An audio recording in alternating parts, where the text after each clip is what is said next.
네, 오늘 젊은이교회 국내 단기선교 보고 예배로 이 자리에 모였습니다. 이 자리에 모인 모든 성도 여러분의 삶 가운데 하나님의 은혜와 평안이 넘치기를 주님의 이름으로 축복합니다. 제가 2019년도에 부속실 사역 마치면서 이스라엘 성지순례를 다녀온 얘기를 몇 번 드렸었는데요.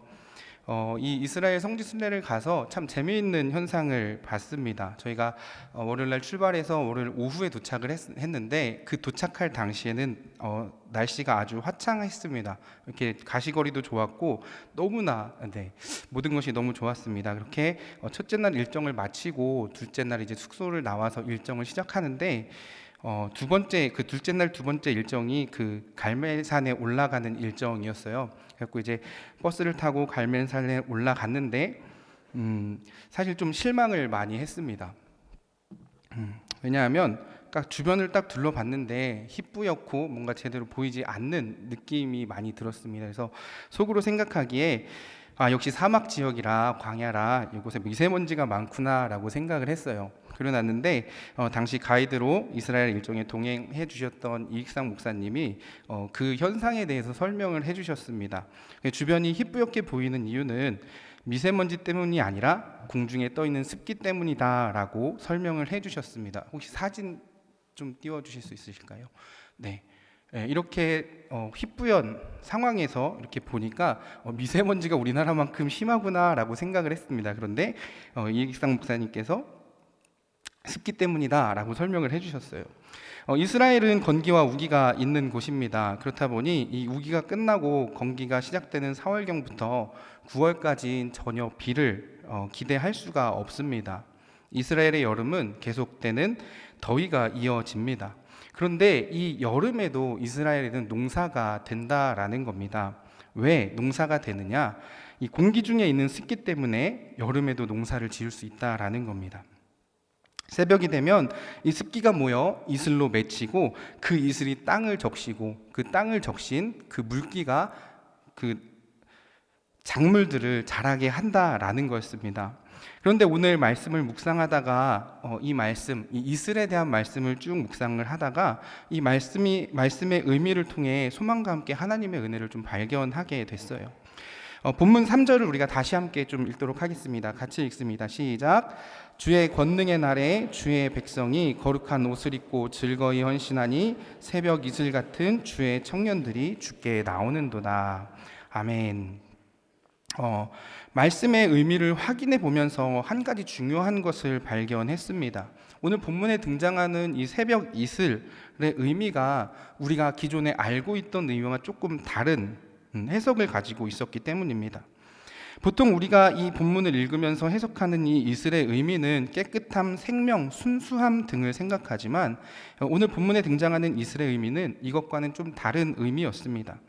그래서 여러 역본이나 주석을 보면서 그 의미를 명확하게 정의하려고 했는데 도저히 이게 정리가 안 되는 겁니다. 그래서 다시 이익상 목사님께 전화를 걸었습니다. 목사님, 이거 의미가 조금 이상한데요 라고 했더니 이익상 목사님께서 그렇게 말씀을 해주셨어요. 이거는 생명, 깨끗함, 순수함 이런 것이 아니라 엄청나게 많다라는 의미를 가지고 있다라고 말씀을 해주셨습니다.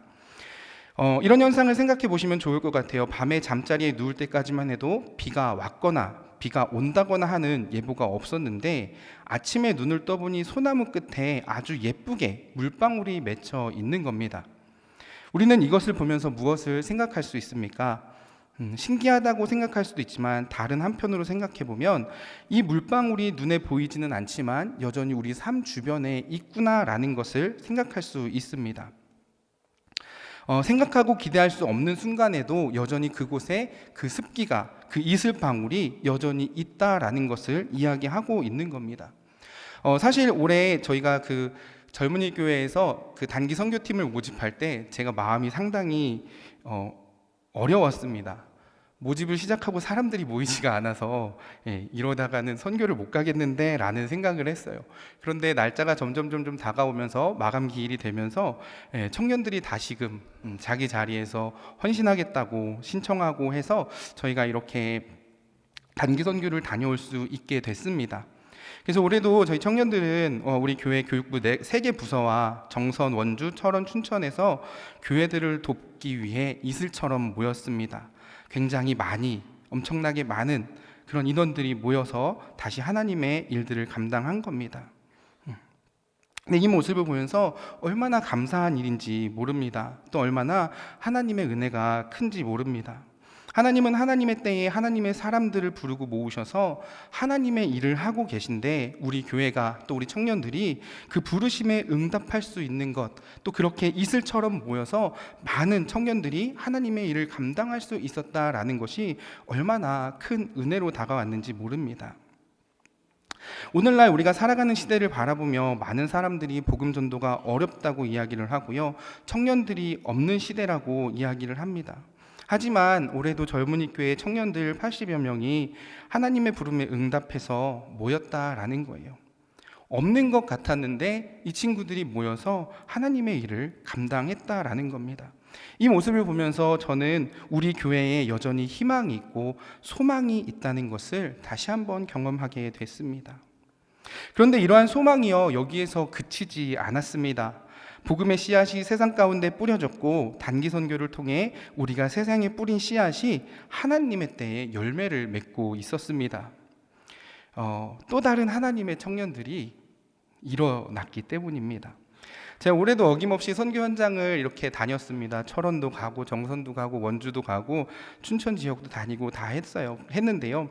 그래서 제가 사실 그 선교 기간 동안 2박 3일을 보내면서 거의 한 600km 정도를 운전을 한 것 같아요.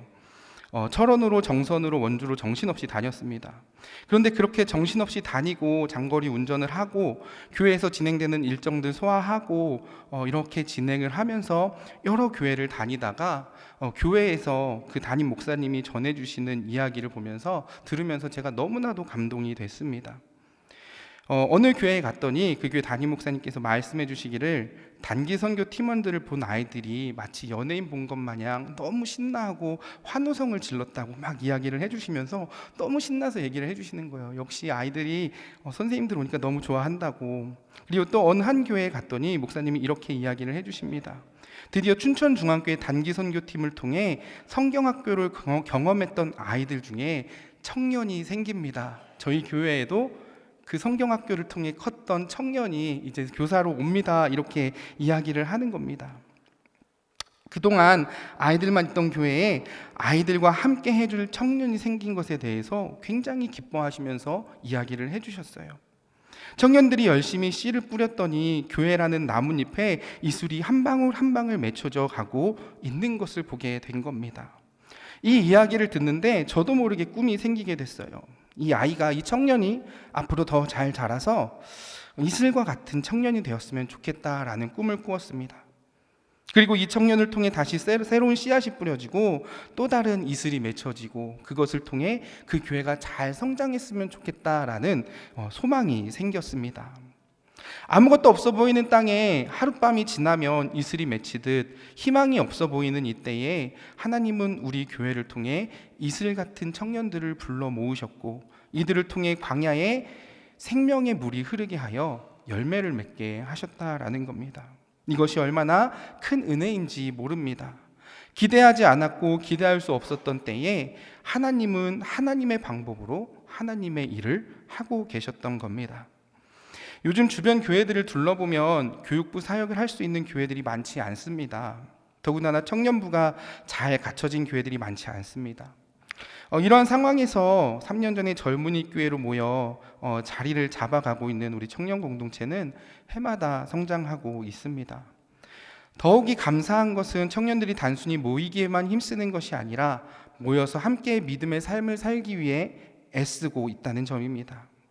오늘날 우리가 살아가는 시대를 보며 교회가 쇠퇴해가고 있고 사람이 없어지고 있다고 하지만 여전히 청년들이, 성도들이 이슬처럼 모이고 있고 청년들이 이슬이 되어 이 땅에 복음을 흘려보내고 있다라는 겁니다. 그리고 저는 오늘 여러분들을 이 자리에 초대하고 싶습니다. 누군가는 이슬의 개념이 금방 없어지는 것 아니냐라고 생각할 수도 있겠지만, 다른 한편으로 생각해 보면 이 이슬은, 이 습기는 어디에나 있고 기대하지 않은 곳에서 기대하지 않은 모습으로 생명을 살리는 일을 하고 있습니다. 그래서 저는 우리 청년들만 그 자리에 있는 것이 아니라 이곳에 모인 모든 성도 여러분들께서도 그런 이슬과 같은 삶을 사셨으면 좋겠습니다. 어느 곳에나 있어서 그곳에 생명의 물을 흘려보낼 수 있는 귀한 삶이 되셨으면 좋겠습니다. 하나님은 오늘도 우리를 부르고 계십니다. 남녀노소 구분하지 않고 부르십니다. 그래서 오늘 말씀처럼 하나님은 새벽 이슬처럼 하나님의 일을 위해 사람을 모으고 계신 겁니다. 그래서 저는 우리 모두가 하나님 앞에 이슬로 모이는 모두가 되기를 축복합니다. 하나님의 권능의 때에 하나님의 부름에 합당한 모습으로 하나님 나라를 이루어가는 수많은 이슬들이 되시기를 주님의 이름으로 축복합니다. 그래서 우리의 삶을 통해, 우리의 이 사역을 통해 복음을 흘려보내는 우리 춘천중앙교회 모든 성도 여러분들 되시기를 주님의 이름으로 축복합니다.